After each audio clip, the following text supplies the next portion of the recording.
Bom, hoje nós começamos então com agora toda a parte de subdivisão dos reinos, especialmente o reino protista, e nesse caso lembrar que o reino protista também já pode ser chamado de reino protoctista. Quando a gente vai fazer a classificação, lembre, nesse caso, nós vamos estudar os protistas divididos em algas e protozoários. Então as algas vão ser estudadas lá junto ao reino vegetal, e aqui, antecedendo o reino animal e toda a classificação do reino animal, nós temos inicialmente, então, dentro do reino protista, o primeiro grupo são os protozoários.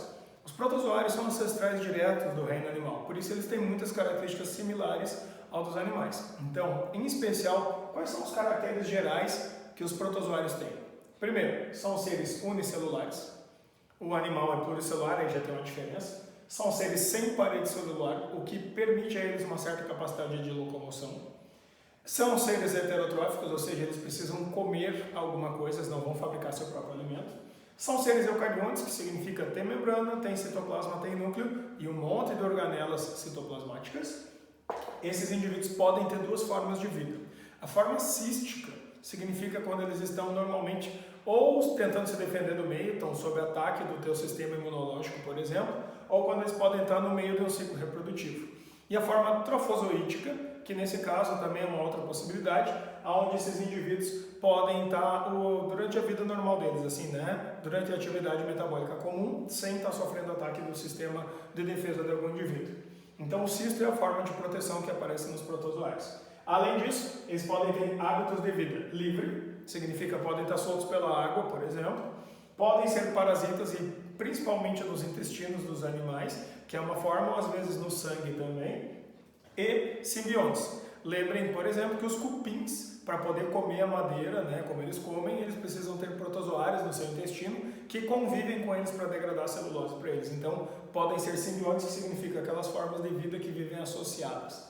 Além disso, em especial para os protozoários de água doce, chamados protozoários dulcícolas, o que acaba acontecendo é que eles, pelo fato de sofrerem um fenômeno constante de osmose, eles têm risco de ganhar tanta água que eles podem explodir. Então, nos protozoários de água doce, a gente pode encontrar um tipo de organela celular especial, só para protozoários de água doce. Essa organela especial é chamada de vacúolo pulsátil. O que o vacúolo pulsátil faz? Ele pega o excedente de água que entra e expele. É mais ou menos como se a gente tivesse a seguinte situação. A gente tivesse um indivíduo que o lado de dentro dele é mais concentrado que o lado de fora e, em função disso, a tendência dele é ficar ganhando água. Só que como eles não possuem parede celular, eles vão inchar tanto que eles têm risco de romper, risco de explodir. Por isso, existe uma organelinha, normalmente ela tem um formato assim parecido até com uma florzinha, que vai pegar e vai jogar essa água toda para fora. Então ele bombeia, ele pulsa, empurra a água para o meio externo, evitando que a célula se rompa e exploda. Isso é o vacúolo pulsátil. Lembrem, é exclusivo para indivíduos que vivem na água doce. Mas alguém poderia dizer, tá, mas e por que não tem, então, dentro da água salgada? É porque nos protozoários que vivem dentro da água salgada, o lado de dentro e o lado de fora das células normalmente são de concentrações quase iguais ou praticamente idênticas. Isso evita que aconteça isso e, por causa disso, na evolução, então, não surgiu esse tipo de organela celular dentro dos protozoários marinhos, só dentro dos protozoários de água doce, certo? Considerando isso, então, nós temos a taxonomia, a subdivisão dos protozoários. Como é que eles estão organizados? Como é que eles estão divididos? Eles estão divididos em 4 grupos de acordo com a forma de locomoção. Então, cuidado, tá? O meio de locomover, nesse caso, é a forma de subdividir. Como eles, então, são subdivididos por meios locomotores, eles estão divididos em 4 grupos, que são os sarcodíneos, os ciliados, depois os flagelados e ainda os esporozoários. Nesse caso, o primeiro grupo está aqui, que são os sarcodíneos, ou também chamados de rizópodes. Esses indivíduos se deslocam utilizando um sistema de pseudópodes. Para quem não lembra o que é isso, significa quando a própria célula começa a empurrar a membrana plasmática e ela vai para frente. Então, nesse caso aqui, o pseudópode deu origem para um movimento que ganhou um nome muito importante, chamado movimento ameboide.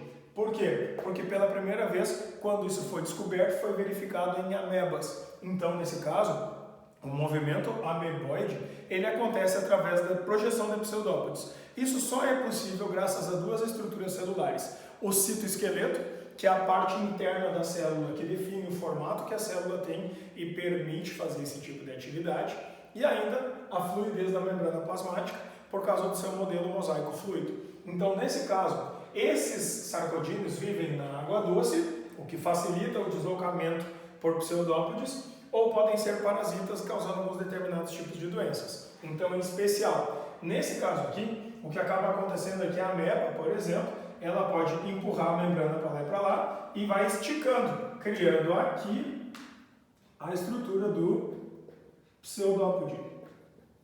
Quando acontecer isso aqui, esse pseudópode, na verdade, é esse pedaço de membrana. Aqui seria um processo que ela usa basicamente para poder fazer sua alimentação, quando ela tem que coletar algum tipo de comida no meio. Então a ameba espicha a membrana e cria um englobamento de partícula.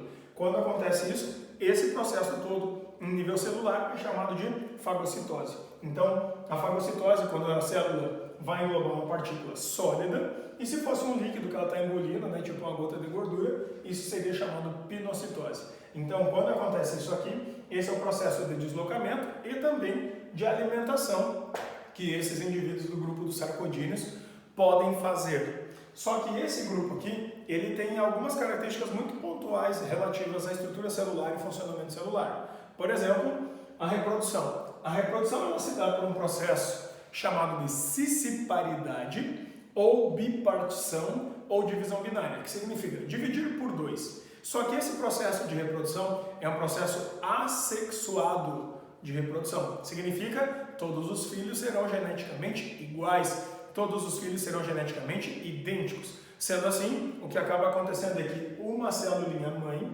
ela começa a aumentar de volume interno, copia o seu núcleo criando duas cópias idênticas, começa a espichar, expandir e reparte em dois citoplasmas, fazendo com que a gente tenha, a partir de uma célula mãe, duas células filhas geneticamente idênticas. Então, por exemplo, se eu dissesse que esta aqui é uma célula A, cada uma daquelas duas células filhas também seria A, ou seja, geneticamente iguais. Isso é uma característica muito comum para seres unicelulares, fazer esse mecanismo de reprodução, porque na verdade nós temos um crescimento exponencial. Nesse caso, o crescimento exponencial vai fazer com que o número de indivíduos para essa situação duplique em pouco tempo, fazendo com que as populações possam crescer bastante.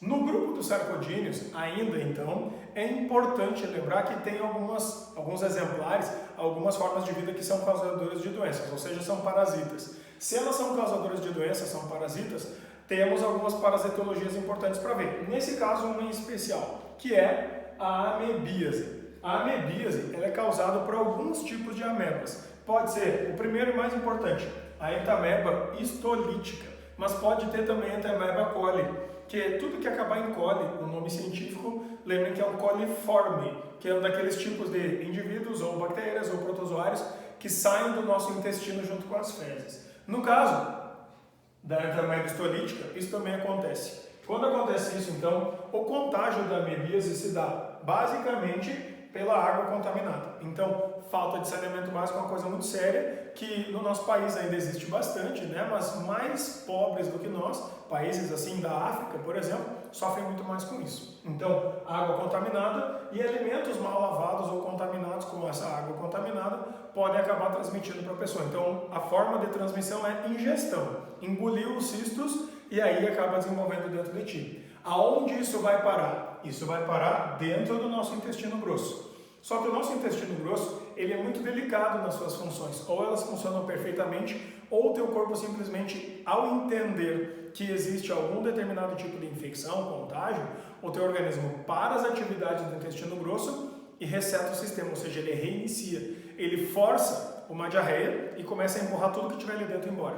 Por isso que todas as vezes que a gente tiver problemas relacionados à água contaminada, já que a água é absorvida no intestino grosso, é normal que a gente tenha como quadro clínico assim meio característico, sempre diarreia. Só que nesse caso, como a pessoa começa a ter uma perda muito abundante de água e sais minerais, é possível que saia um pouco de muco do intestino grosso e, além disso, que a pessoa também tenha perda, porque pode desidratar a parte interna do intestino de sangue, rompem-se os vasos sanguíneos. Quando acontece isso, então, entre os sintomas principais que nós vamos ter são diarreias, sangramento intestinal.